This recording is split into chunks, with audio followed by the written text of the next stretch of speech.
मस्तिष्क में,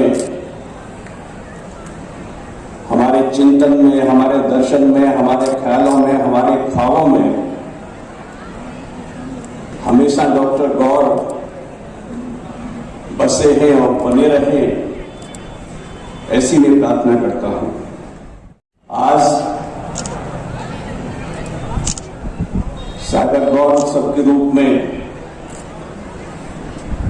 हम डॉक्टर सर हरि सिंह गौर की 153वीं जन्म जयंती मना रहे हैं। उनके ही लगाए हुए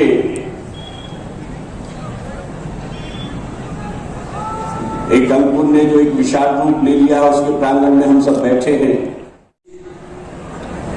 स्थानीय आवश्यकताओं के अनुरूप बुंदेलखंड की आवश्यकताओं को ध्यान में रखते हुए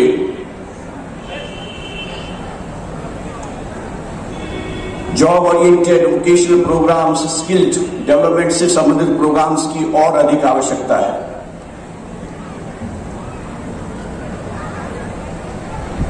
हमें कंटिन्यू एजुकेशन की भी जरूरत है।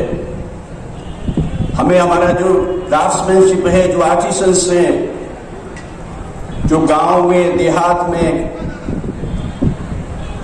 किसी न किसी रूप में हमारी माताएं बहनें कार्य करती हैं, अपनी जीवन यापन करने के लिए उन लोगों को किस तरह से हम वैल्यू एडिशन कर सकते हैं, साइंस एंड टेक्नोलॉजी का इनपुट उसमें प्रोवाइड कर सकते हैं, उनमें जो कुछ आजकल डेवलपमेंट हो रहे हैं उनको कैसे आगे बढ़ा सकते हैं, इसकी भी आज आवश्यकता है। मैं यूजीसी का चेयरमैन रहते हुए बहुत से विश्वविद्यालयों में गया। मैं शांति निकेतन भी गया और वहां मैंने देखा कि किस तरह से मैम रविन्द्रनाथ टैगोर जी की जो सोच थी उसके हिसाब से जो डिमांड ड्रिवन चीजें हैं, हमारे रोजमर्रा की चीजें हैं, उनके लिए किस तरह से ट्रेनिंग प्रोवाइड करते हैं विश्वविद्यालय, उसका एक नजरिया मैंने वहां देखा। मुझे लगता है कि इस तरह की स्किल सेंटर्स की, ट्रेनिंग सेंटर्स की जो कुछ मैडम ने बताई है, उससे और आगे चल करके हम एक्सटेंशन सेंटर्स के रूप में, ट्रेनिंग सेंटर्स के रूप में, स्किल डेवलपमेंट सेंटर्स के रूप में और अधिक शुरुआत कर सकते हैं।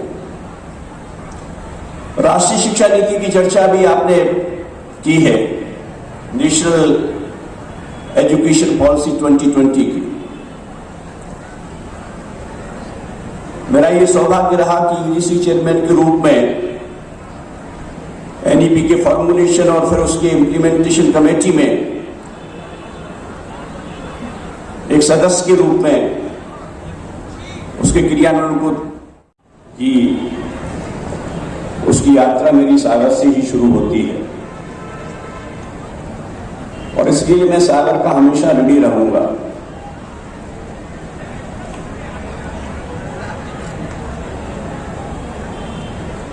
मध्य प्रदेश की यंगेस्ट वाइस चांसलर के रूप में मैंने यहां कार्य संभाला था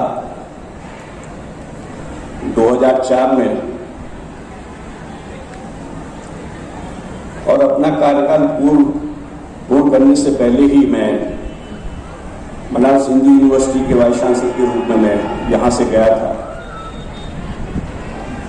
आपने बहुत सबने प्यार दिया था।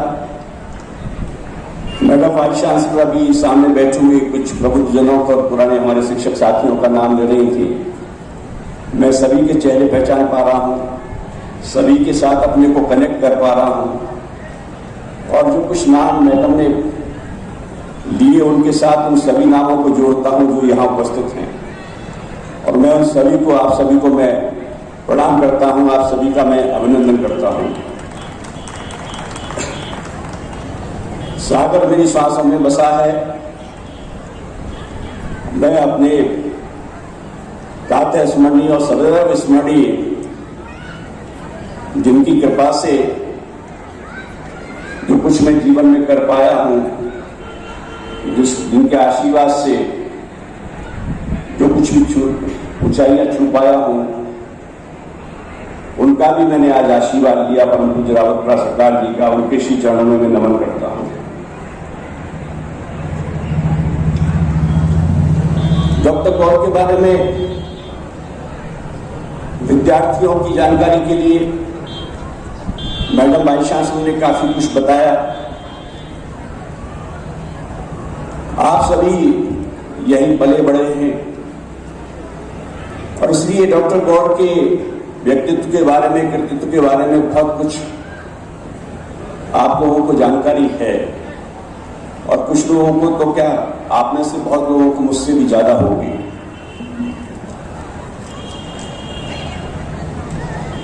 मैं आज जब गौर साहब का स्मरण करता हूं और सोचता हूं कि गौर जयंती पर मैं किस तरह से याद करूं और उनकी याद करते हुए डॉक्टर हरि सिंह गौर विश्वविद्यालय को भविष्य में क्या करना चाहिए, जहां हम आज खड़े हैं उससे आगे हमें कैसे बढ़ना चाहिए, तो मुझे लगता है कि डॉक्टर गौर की जो सोच थी, जो बाद में चल के 1964 और 66 के कोठारी कमीशन में भी परिलक्षित होती है।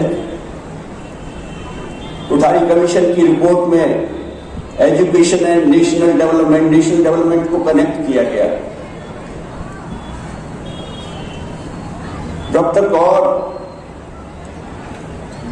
सागर से निकल करके कहां कहां गए, ऑक्सफोर्ड गए, कैम्ब्रिज गए, दिल्ली विश्वविद्यालय के प्रथम कुलपति रहे, नागपुर विश्वविद्यालय के कुलपति रहे और उन्हें अपनी मातृभूमि बुंदेलखंड की माटी की सौगी सुगंध उन्हें यहां पुनः खींच लाई। और इसलिए डॉक्टर गौर से हमारी पीढ़ी को, आप सबको ये कुछ सीखना है, शिक्षाविदों को, विद्यार्थियों को, शिक्षकों को,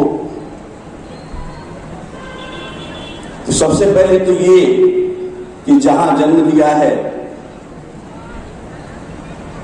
जहां हम खेले हैं, जहां हम बड़े हैं, वहां के लिए हम लौट करके कुछ न कुछ अवश्य करें।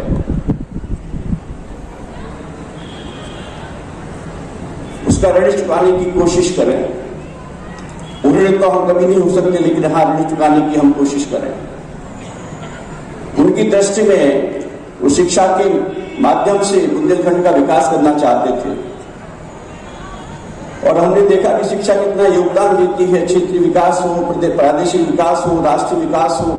क्या आप महंगी दवाओं के खर्चे से परेशान हैं? अब इस चिंता से मुक्त हो जाइए। दवाओं के खर्चे में कीजिए 90% तक की बचत। दवा इंडिया जेनेरिक फार्मेसी के साथ उच्च गुणवत्ता और कम कीमत दोनों एक साथ। 1500 से अधिक दवाइयां उपलब्ध, सभी उत्पाद FDA द्वारा प्रमाणित। हमारा पता है Dawa India generic pharmacy, Sugandha complex, Parkota सागर।